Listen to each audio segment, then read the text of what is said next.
इन फरिश्तों को बताया था तो किसी को याद उनके हाथ में क्या था और क्या लाए थे वो लोग? एक से मुझे याद आ रहा है कि कोई पत्थर था तो एक हाथ वो वाली जो देख नहीं पा रही, और एक ट्रे थी, एक पता नहीं कौन से, हाँ, और एक ट्रे थी जिसमें जो ग्रीन, हाँ एमरल्ड की पूरी ट्रे थी, ग्रीन छोटे छोटे पत्थर थे और एक और थी। हाँ, और क्या था भाई? एक और याद है तुम लोग को भाई? याद नहीं आ रहा। हाँ एक जग था, एक जग था, सुराही थी, एक ट्रे थी, एक सुराही थी और एक अंगूठी थी। अच्छा भाई, हाँ, जो इतनी चमक रही थी जिसमें से इतना नूर निकल रहा था, धूप जैसे कि भाई आप देख नहीं सको। अच्छा तो अब हुआ क्या? सुनो सुनो सुनो भाई, ये रसूल खुदा के पास ये तीनों फरिश्ते आए, ठीक है? अभी भी आमना देख रही हैं। ये तीनों फरिश्ते आए और सबसे पहले इन फरिश्तों ने क्या किया? सबसे पहले जो सुराही वाला फरिश्ता था ना, वो आगे आया और उस फरिश्ते ने उस जग में से पानी निकाल के रसूल खुदा को नहलाया। रसूल खुदा को नहलाने की जरूरत नहीं थी, वो तो पूरे सफेद कपड़े में लपेट के गए थे सारे फरिश्ते, हाँ। लेकिन बच्चों को नहलाने का शौक होता है ना हमें, अब फरिश्तों को भी शौक है, तो खुदा से जन्नत से पानी लेकर आए सुराही में और अब उस पानी से रसूल खुदा को नहला रहे हैं। एक मर्तबा नहीं, 7 मर्तबा नहलाया। कितनी मर्तबा नहलाया? 7 मर्तबा नहलाया। और 7 मर्तबा नहलाने के बाद अब दूसरा फरिश्ता आगे बढ़ा। दूसरे फरिश्ते के हाथ में क्या था? एक ट्रे थी, ठीक है, एमरल्ड की। और वो ट्रे भी आम ट्रे नहीं थी, एमरल्ड की ट्रे है और उसके चारों तरफ मुरवारीद लगे हुए हैं। मुरवारीद, याद करो मुरवारीद क्या था? मोती नहीं, वाइट कलर का गोल गोल पत्थर, सही। और वो पूरे चारों तरफ से ना उस ट्रे को सजाया हुआ है, ठीक है, मोतियों से, हाँ, और मोतियों से सजाया हुआ है। और अब वो जो दूसरा फरिश्ता था वो आगे बढ़ा। अब रसूल बैठे हुए, रसूल लेटे हुए, और रसूल के पास आगे आके कहने लगा कि ए मोहम्मद, ये दुनिया है, ये पूरी दुनिया है, इसे आप ले लें। अब भाई इतना छोटा सा बच्चा तो कुछ समझता नहीं है। नहीं भाई, ये आम बच्चा थोड़ी है, ये तो रसूल है। रसूल ने क्या किया? उस ट्रे में से जो बीच का हिस्सा था ना, सिर्फ उसके ऊपर हाथ रखा, कि इसका मतलब ये था कि मुझे सिर्फ ये बीच वाला हिस्सा चाहिए। और दुनिया के बीच में क्या है? खाने काबा। तो जैसे ही रसूल खुदा ने वो बीच वाला हिस्सा रखा तो फरिश्ते ने आवाज़ दी कि ए मोहम्मद, आपने खाने काबा को चुन लिया, आपको खाने काबा पसंद है, आपने खाने काबा को इंतखाब कर लिया, चूज कर लिया। 2 फरिश्ते हो गए, अब तीसरा फरिश्ता। अब तीसरा फरिश्ता आगे बढ़ा और तीसरे फरिश्ते के हाथ में क्या था भाई? एक अंगूठी जो ना इतनी चमक वाली थी, धूप की तरह चमकने वाली अंगूठी।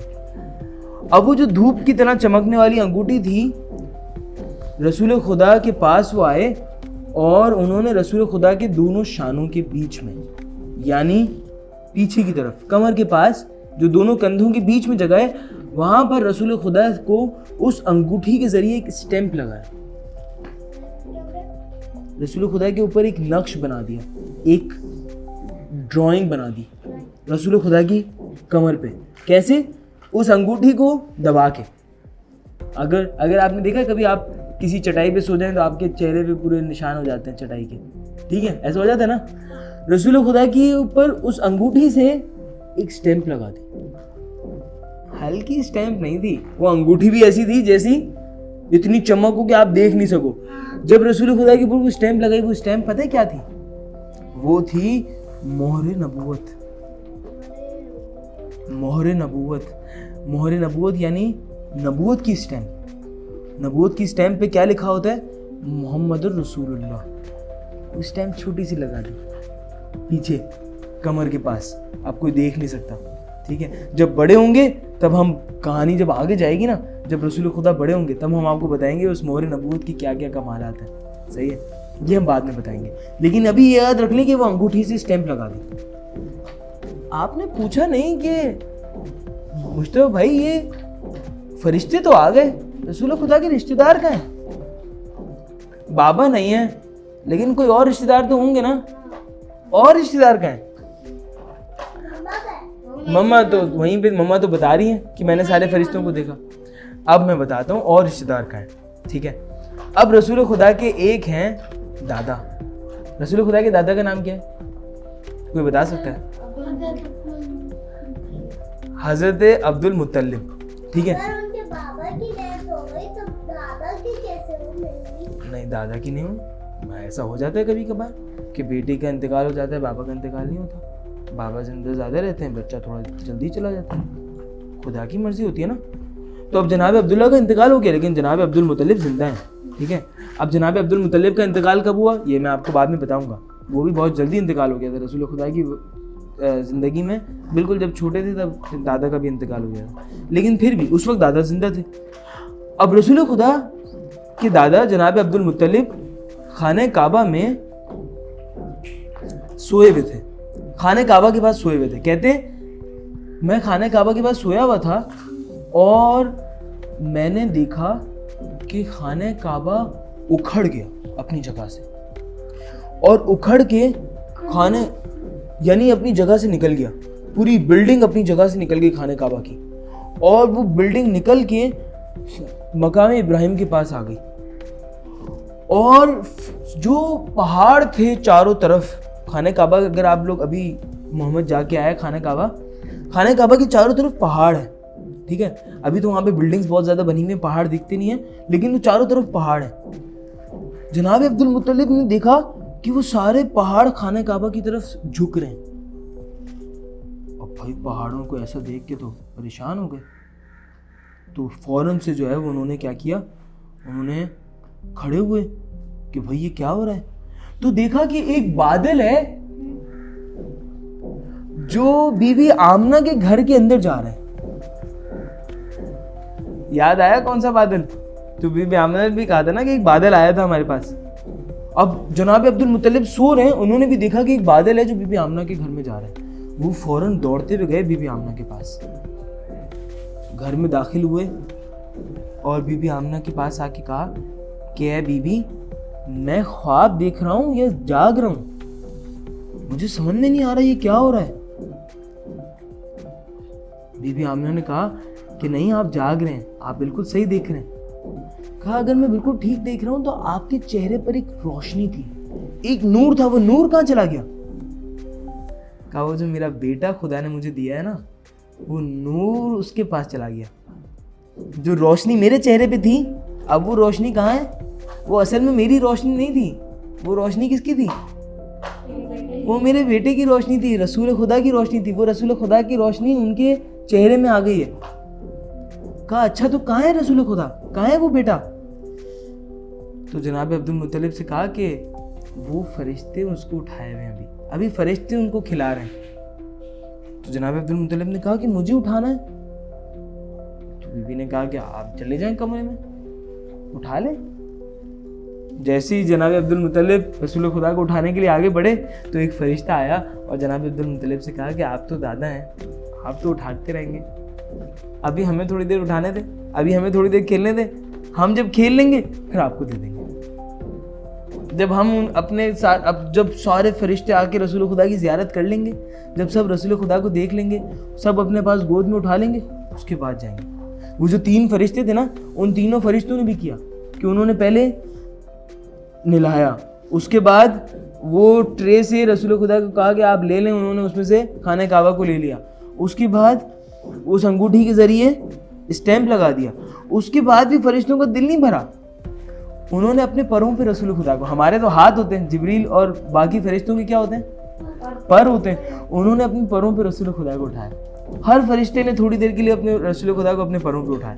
फिर वो तीनों फरिश्तों ने रसूल खुदा को नीचे रखा, रसूल खुदा को कहा कि रसूल आपको मुबारक हो, आप पूरी दुनिया की इज़्ज़त हैं, आप पूरी आसमानों की इज़्ज़त हैं, आप पूरी आखिरत की इज़्ज़त कौन है? आप हैं, और आपको मुबारक हो। ये कह के वो फरिश्ते चले गए और फरिश्ते आ गए, ठीक है। तो जनाब अब्दुल मुत्तलिब जब आए तो वो फरिश्ते रसूल खुदा की ज़ियारत कर रहे थे। तो उन्होंने कहा कि अब्दुल मुत्तलिब आप तो दादा हैं, आप थोड़ा इंतज़ार करें, हम लोग ज़ियारत कर लें, उसके बाद आप ज़ियारत कीजिएगा। उन्होंने कहा ठीक है। अब जनाब अब्दुल मुत्तलिब की बात तो हो गई, रसूल खुदा की एक चची हैं जनाब फातिमा बिनते असद। इनका मकाम क्या है ये तो मैं आप लोगों को बाद में बताऊंगा कि इन्होंने रसूल खुदा को कैसे पाला, क्या उनकी खिदमत की। बीबी फातिमा बिनते असद रसूल खुदा को पसंद कितनी थी, सब मैं बाद में बताऊंगा। अभी मैं सिर्फ ये बता दूं कि जनाब फातिमा बिनते असद उस वक्त जब बीबी आमना के यहाँ रसूल खुदा की विलादत हुई ना, तो बीबी फातिमा बिनते असद भी वहाँ पे थी। तो बीबी फातिमा बिनते असद ने जैसे ही रसूल खुदा को देखा, इतना खूबसूरत बेटा है, ठीक है, मेरी भाभी का है, और वो भी जो है वो खूबसूरत बेटा पैदा हुआ है, उनके बाबा का इंतकाल हो गया है, तो फ़ौरन से खुशी खुशी बीबी फातिमा बिनते असद अपने शौहर के पास गई। बीबी फातिमा बिनते असद के शौहर कौन थे? हज़रत अबू तालिब अलैहिस्सलाम। जैसे ही हज़रत अबू तालिब अलैहिस्सलाम के पास आई, दौड़ते दौड़ते आई, ए अबू तालिब आपको खुशखबरी हो, आपके लिए खुशखबरी लाई हूँ, आपको मुबारक हो। क्या मुबारक हो भाई? होता है ना भाई, सबके घरों में ऐसा होता है, जब कोई छोटा बच्चा आता है तो मुबारकबाद के फ़ोन करते हैं, भाई आपको मुबारक हो, आपको मुबारक हो। अब उस ज़माने में फ़ोन तो था नहीं। बीवी फातिमा बिनते असद फ़ौरन आई जनाब अबू तालिब के पास और आगे कहा कि अबू तालिब आपको मुबारक हो, इतना अच्छा बच्चा, इतना खूबसूरत, चेहरे पे इतना नूर है इस बच्चे के लिए फरिश्ते आ रहे हैं इस्तकबाल के लिए। इस बच्चे की बात ही अलग है, पैदा होते के साथ ही सजदा किया, सारी कमालात बताए। जैसे ही सारे कमालात बताए और खुशखबरी सुनाई तो जनाब अबू तालिब ने क्या कहा पता है? इस बात पे आज की कहानी ख़त्म हो जाएगी। जनाब अबू तालिब ने कहा कि है बीवी, आप मुझे आज खुशखबरी सुना रही है ना, आप चाहती हैं मैं भी आपको एक खुशखबरी सुनाऊं? कौन मना करेगा? कोई मना करेगा? बीवी फातिमा बिनते असद ने कहा कि आप भी सुनाएं खुशखबरी। जनाब अबू तालिब ने खुशखबरी सुनाई। कैसे? अब बताओ क्या खुशखबरी सुनाई? बताए क्या सुनाई?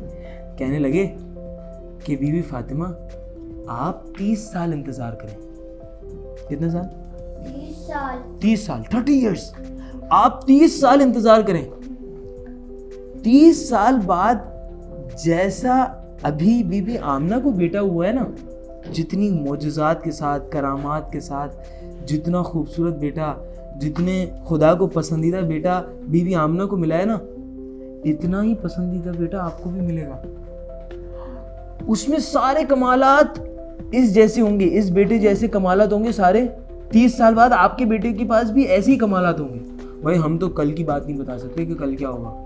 जनाब अबू तालिब क्या बता रहे हैं? 30 साल बाद क्या होगा बता रहे हैं, और ये भी बता रहे हैं कि आम बेटा नहीं होगा, वो बेटा भी इस बेटे जैसा होगा। सिर्फ एक फर्क होगा। क्या फर्क होगा?